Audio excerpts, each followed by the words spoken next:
যে জমিটা নিয়ে এত বিবাদ চলছে সেই জমির একটু ডিটেলসটা বলে দিই। দলিল নাম্বার হচ্ছে 7959, সাল হচ্ছে 31/12/1976, গ্রহীতা হচ্ছে আব্দুল খলিল দফাদার, আব্দুল জলিল দফাদার ও আবু হেলাল দফাদার। দাতা হচ্ছে আলিমুন্নেসা বিবি, সম্পর্কে খলিল, জলিল এবং হেলার দিদিমা বা নানি।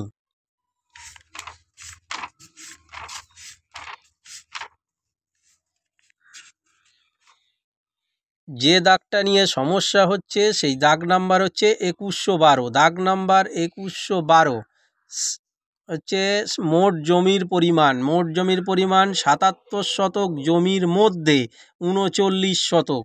77 শতক জমির মধ্যে 39 শতক এই জলিল, খলিল এবং হেলাল দফাদারকে দিচ্ছে।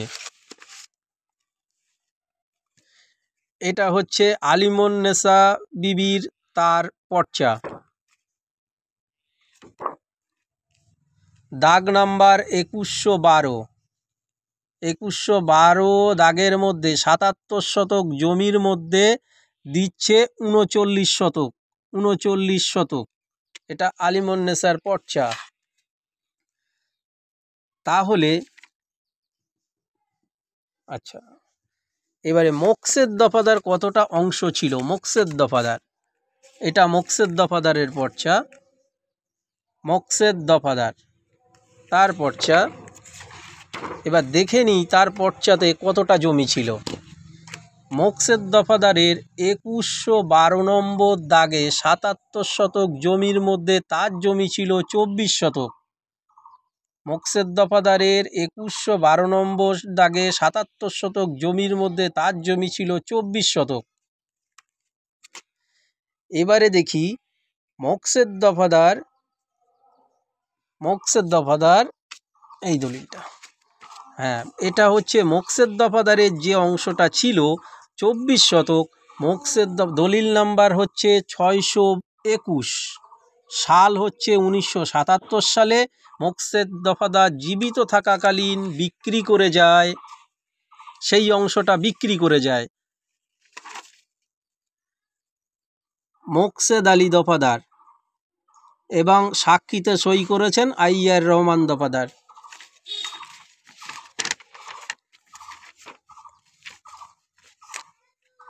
দেখে নিন 77 শতক জমির মধ্যে 77 শতক জমির মধ্যে এখানে 39 শতক বিক্রি করে দিয়েছে। 77 শতক জমির মধ্যে 39 শতক তিনি মোকসেদ দফাদার জীবিত থাকাকালীন বিক্রি করে দিয়েছে, এটা সেই দলিলটা।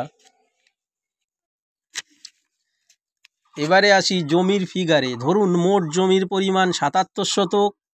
77 শতক জমির মধ্যে মোকসেদ দফাদার বিক্রি করে দিয়েছে 38 শতক বা 39 শতক। তাহলে বাকি এই অংশটা পড়ে আছে খলিল দফাদার, জলিল দফাদার ও আবু হেলাল দফাদারের এই 39 শতক অংশটা পড়ে আছে। এটা তার দিদিমা বা নানি এই নাতিদের নামে লিখে দিয়ে গেছিল এই 39 শতকটা। সেই 39 শতকটার মধ্যে ভুলবশত ভেবেছে যে এই নানিটা সবার নানি, বা এই কুতুবুদ্দিন দফাদার, সিদ্দিক হোসেন দফাদার, জয়নাল আবেদিন দফাদার এদেরও নানি, এই ভেবে এই 39 শতকটা 9টা ভাগে ভাগ করে দিয়েছে।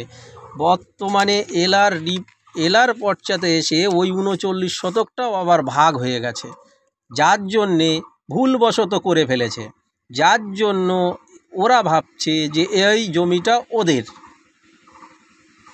কিন্তু অ্যাকচুয়ালি জমিটা ওদের কোনো অংশই নেই। আর ওই জমিরই আরআই ইনকোয়ারি রিপোর্ট, এটা হচ্ছে RI inquiry report. Government of West Bengal, office of the revenue inspector, তিনি পরিষ্কার এখানে রিপোর্ট দিয়ে দিয়েছেন, আরআই ইনকোয়ারি রিপোর্ট।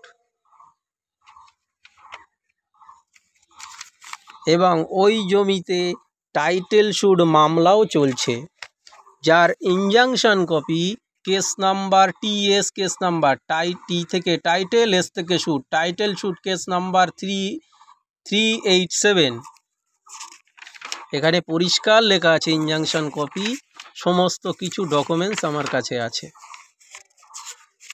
আমার কাগজপত্র বা কোনো কিছু সম্পর্কে সমস্ত তথ্য সম্পর্কে যদি কারো সন্দেহ হয়, তার সার্টিফাইড কপি সে নিজেও অনলাইন থেকে তুলে নিতে পারবে, কিংবা যদি আমার সঙ্গে যোগাযোগও করে আমি সার্টিফাইড কপি প্রত্যেকে দিতে পারবো, কোনো সন্দেহ নেই। এটা বর্তমান ইনজাংশন কপি।